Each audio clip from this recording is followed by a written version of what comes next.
हिंजवडीमध्ये मुसळधार पावसाची हजेरी. भोईरवाडीतील रस्त्यांना नदीचं स्वरूप. रस्त्यांवर गुडघाभर पाणी साचल्यामुळे पादचाऱ्यांना आणि वाहन चालकांना वाट शोधताना तारेवरची कसरत करावी लागते.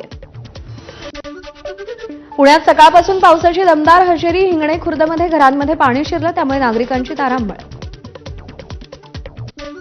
तुकोबांच्या पालखी मार्गावर काही ठिकाणी पाणी साचण्यास सुरुवात. आज दिवसभर पाऊस राहणार असल्याचा हवामान विभागाचा अंदाज. पुणे शहरातील अनेक भागात सकाळपासून पावसाची संततधार, तर गाठ माथ्यावरती मुसळधार पाऊस. आज दिवसभर पावसाची शक्यता, हवामान विभागाचा अंदाज.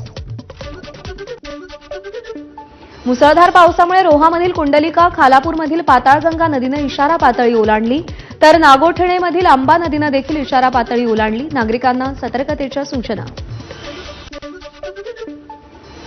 रायगड जिल्ह्यामध्ये आज अतिवृष्टीची शक्यता, त्यामुळे जिल्ह्यातील शाळांना सुट्टी जाहीर. अलिबाग, रोहा, तळा, महाड, पोलादपूर या तालुक्यातील सगळ्या शाळा आणि महाविद्यालयांना सुट्टी जाहीर करण्यात आली आहे. रत्नागिरीतील खेडमधल्या घाटमाथ्यावर मुसळधार पाऊस. जगबुडी नदीनं धोक्याची पातळी ओलांडल्यानं मटण मार्केट परिसरामध्ये पाणी शिरल्यानं नागरिकांची तारांबळ.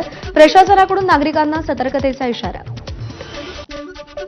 रायगडमधील श्रीवर्धन तालुक्यातल्या भरणे घाटात मुसळधार पावसामुळे दरड कोसळली.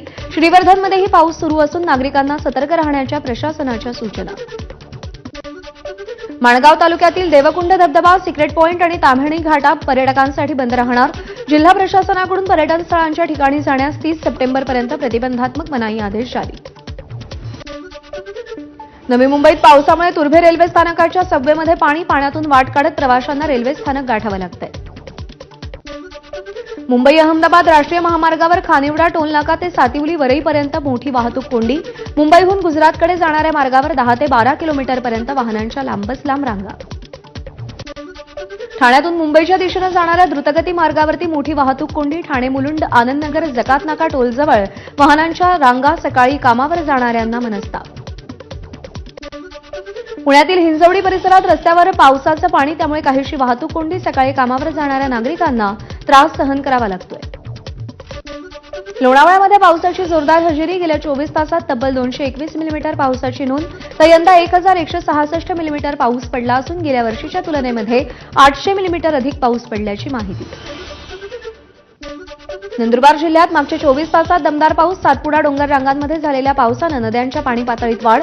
कालच्या पावसानं सखल भागातही पाणी साचलं. मुंबईसह उपनगरमध्ये रात्रीपासून पावसाची संततधार. पावसामुळे मुंबईतील सखल भागात पाणी साचायला सुरुवात.